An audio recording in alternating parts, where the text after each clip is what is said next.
మెదక్ జిల్లాలో రెండవ విడత 8 మండలాలలో ఉన్న 149 గ్రామ పంచాయతీలకు రేపు ఉదయం 7 గంటలకు పోలింగ్ ప్రారంభం కానున్న నేపథ్యంలో మెదక్ ప్రభుత్వ జూనియర్ కళాశాలలో ఎన్నికల సిబ్బందికి పోలింగ్ సామగ్రిని డిఆర్ఓ భుజంగరావు ఆధ్వర్యంలో పంపిణీ చేశారు.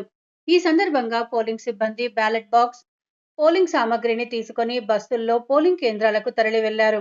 8 మండలాలలో 1,76,168 మంది ఓటర్లు ఉండగా అందులో 84,695 మంది పురుషులు, మహిళలు 91,470 మంది ఓటర్లు కాగా ఇతరులు ఇద్దరు ఉన్నారు. ఈ క్రమంలో 149 గ్రామాలలో గ్రామ పంచాయతీలకు 7 గ్రామ పంచాయతీలు ఏకగ్రీవం అయ్యాయి.